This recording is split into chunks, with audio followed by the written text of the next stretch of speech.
Hello Corwalas, mabuhay! This is Gaze Alartega and welcome back to my YouTube channel. O diba mayroon akong top 10 ngayon sa kasagsagan ng bagyo na si Juan. Di ba?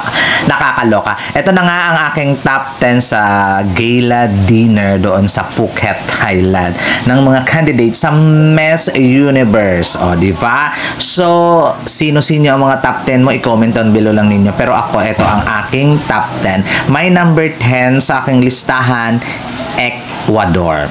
Si Ecuador ng bonggang-bongga Nadia Mejia. Ganda ng black na ano niya, na gown. Natutuwa ako. Kahit maraming eksena, pero natutuwa ako. Pang nagsishine bright like kadaya mo. Talagang nagsishine yung ano, may asawa for today's video sa Ecuador. I love her so much. Number 9 sa aking listahan, USA. Audrey Eckert ng bonggang-bongga. Gusto ko yung pa-red gown niya. Hindi ko lang masyadong bet kung masyadong ang taas ng slit. Pero siguro kung walang slit yun, perfect. Number 2. ng bonggang-bongga. Feeling ko lang, kung wala lang masyadong slit na mataas yun, siguro mataas ang placement niya. I love the face, I love the looks, I love everything about Miss USA. My number 8 sa aking listahan, Chile in a mall. Diba? Hindi talaga siya nawawala. Gusto, yung ano niya, black din yung kanyang gown. I love it. Nag-uso na kayo sa Miss Universe ang black na mga pag-gown simula nung kay Michelle D kasi nag-shine bright lakadaya mo talaga yung lola ninyo sa kanyang apuang black gown. Ang dami ngayon nagba-black. Ang saya, no? Next, number 7 sa aking listahan, Panama. Ang ganda-ganda niya doon sa kanyang ano, sa kanyang gown. I think papasok na talaga si Panama sa top 10 ko. Malapit na. Convince pa niya ako ng bongga. I think deserve niya ang top 10 si Panama. Number 6 sa aking listahan, Croatia. Watch out yung blue na gown niya. Grabe. I love her. Performance. Everything about kay Croatia, amazing. At talagang nagbibigay talaga siya sa akin ng vibe na top 5. Ganun na. Parang nararamdaman ko dati kay kay etong si Victoria Telvig ng bonggang-bongga. Tumatop 5 na siya. Ayun. Tumatop 5 talaga. As in, ganun talaga yung pakiramdam ko kay Victoria noong nag-compete si Victoria sa Miss Universe. My number 5, papasok na tayo sa number 5 ko. My number 5 sa aking listahan, Vietnam. Ang ganda. Ang ganda ng looks. Everything. Damit. Lahat. Babae. Hiyang-hiya ako sa ibang mga tunay na babae. Si Miss Vietnam, babae. Basta sa mga ganyan, na-appreciate ko sila. Basta nakikitaan ko ng good performance, good OOTD. Sa mga mata ko, I love it. Number 5 sa aking listahan, Vietnam.